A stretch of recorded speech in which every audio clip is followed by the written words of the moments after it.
हर इंसान को ये फ़िल्म देखनी चाहिए और सबको अच्छा लगेगा फ़िल्म कैसी है।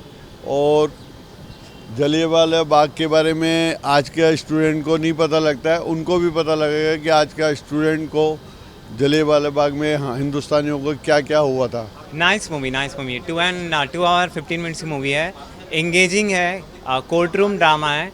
हम लोगों ने पहले भी देखा है पिंक में, जवानी एलएलबी 2 में, उसके कंपैरिजन में थोड़ा सा कम एंगेजिंग है, but overall it's nice movie. बहुत ही अच्छी तरीके से दर्शाया गया है और बहुत ही इंक्लूसिव है। आप उठ के जा नहीं पाएंगे, अगर आप देख रहे हैं तो आप जा नहीं पाएंगे।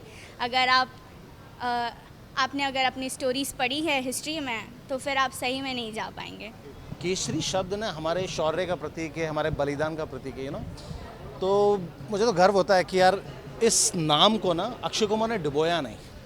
कुछ पुरानी फिल्में आ चुकी हैं जो कैरेक्टर मतलब कॉन्सेप्ट के अकॉर्डिंग नहीं जमी, लेकिन इस पर उन्होंने फिर से दिखा दिया है कि यार कि देशभक्ति का जज्बा और नाम के साथ में जो पुरानी केसरी सारागाड़ी युद्ध पे थी उसमें भी, और इस बार जो आई है जलियांवाला बाग कांड पे क्या हुआ था, किस तरीके से था, केस स्टडी क्या थी, क्या एक्चुअल फैक्ट्स थे, वो सारी चीज़ें ना आपको इसमें दिखेगी, ट्रेलर में नहीं दिखेगी, ठीक है। और ना मैं रिवील करना चाहूँगा बिकॉज बहुत गलत हो जाएगा फिल्म के लिए, तो सबसे बेस्ट यही। अक्षय कुमार को जो हम इस तरह की मूवी के लिए जाने जाते हैं तो कैसा रहा प्रदर्शन अक्षय कुमार का? अक्षय कुमार को पहले भी हमने एज ए लॉयर देखा है, तो वो तो आलू है, जहाँ भी जाएंगे वहाँ पर अच्छा ही परफॉर्म करेंगे, तो उनका तो कुछ प्रॉब्लम नहीं है। R Madhavan is also performing very well.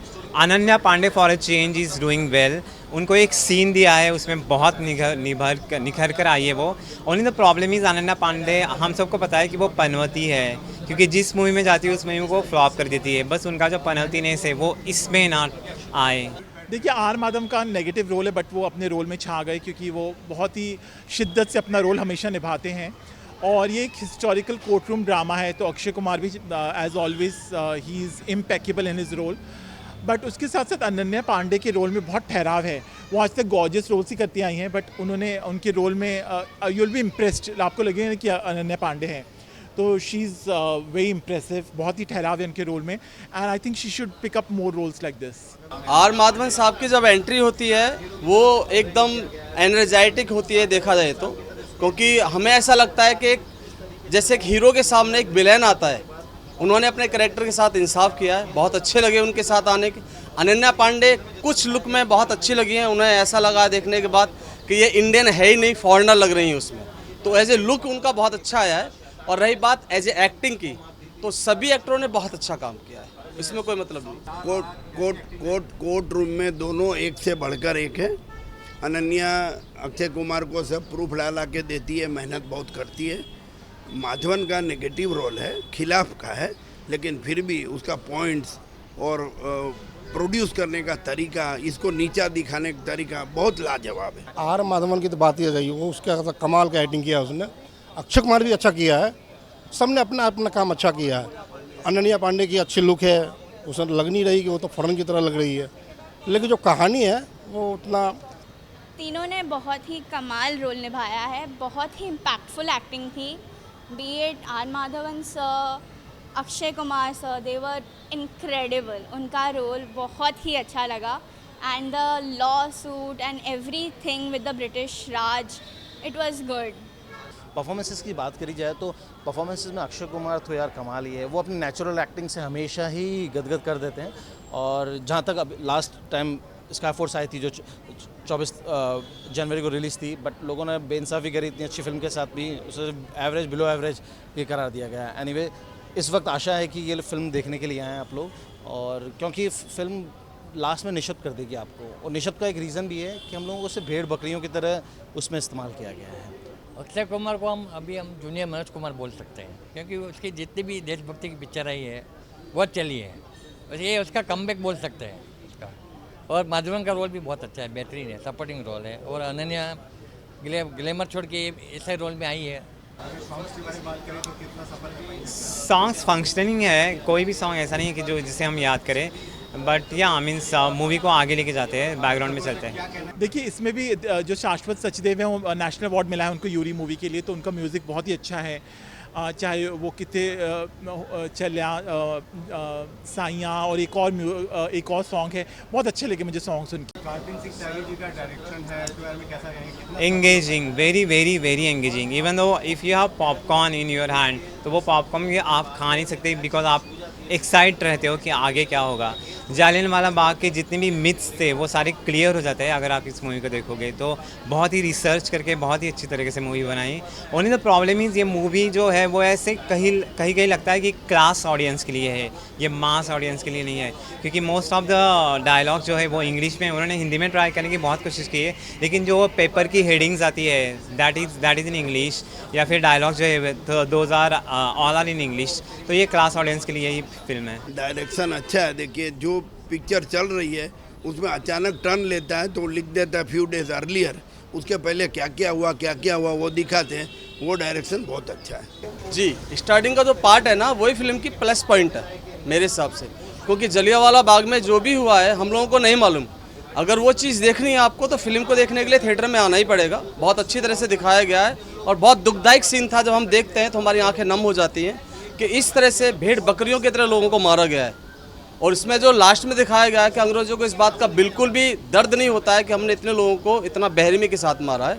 बात रही फिल्म की स्क्रिप्ट की तो स्लो मोशन पे है फिल्म, कहीं भी बांध के नहीं रख पा रही है दर्शकों को, क्योंकि अगर हम केसरी 1 की बात करें तो उसके हिसाब से फिल्म थोड़ी सी लो पॉइंट पे चलती है। एक्चुअल में मैं अभी वही बोलने वाला था।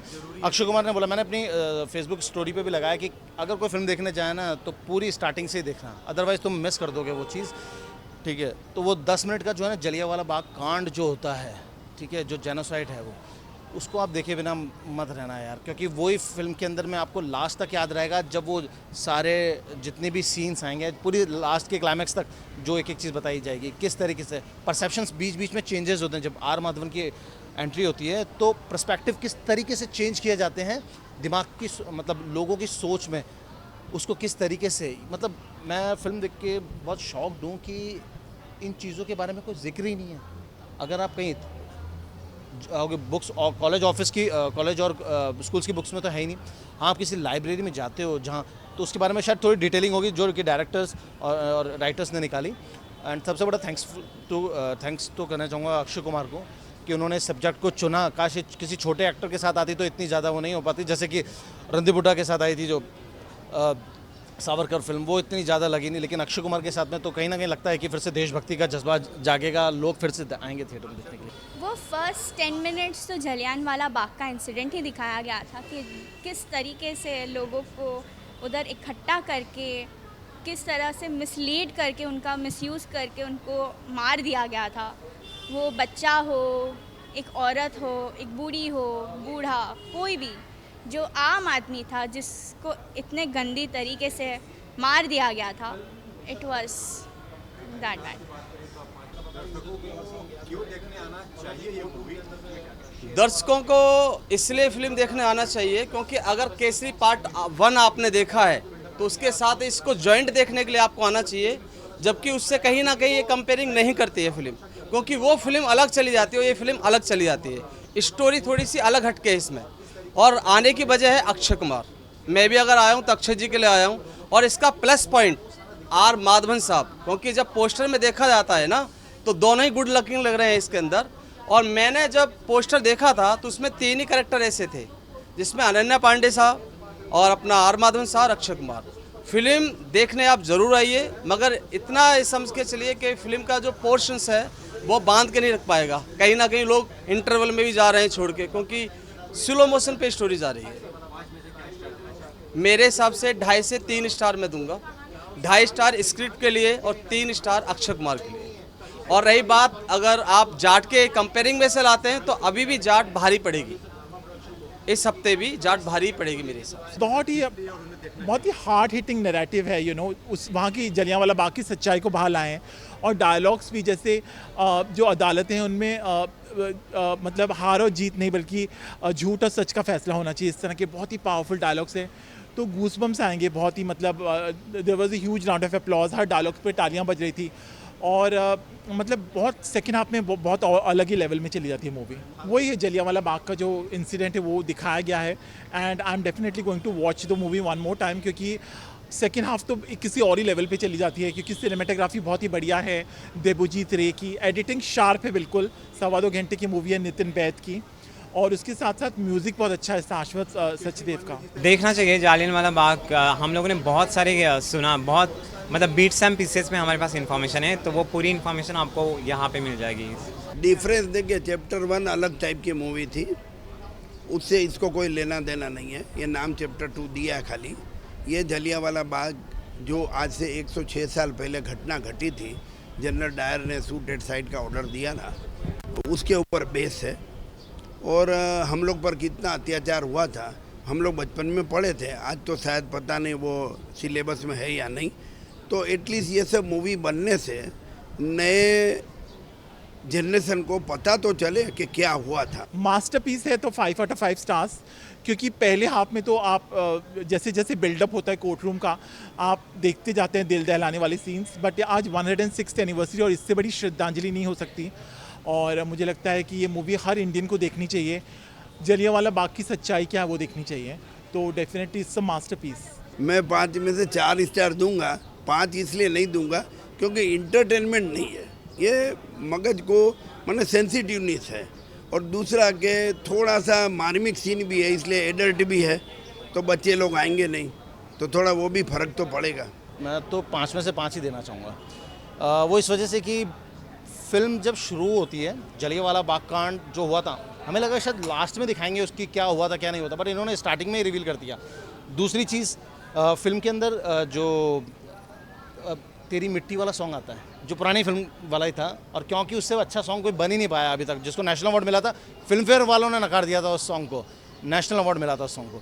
और उस फिल्म के अंदर भी जब जलियांवाला बाग में अक्षय कुमार जाते हैं, तो जो कांड हुआ था, जो जेनोसाइड हुआ था, इसमें खून के स्पॉट्स थे और वॉल्स पे बुलेट्स के निशान थे, उस पर वो सॉन्ग आना ना मतलब झकझोर देता है पूरी तरीके से। अपने आप से बात करने पे, अपने आप को कांच में देखते हुए कि यार क्या सच ही हम लोग अपने साथ थे, तो वो सारी चीज़ें हैं फिल्म के अंदर में।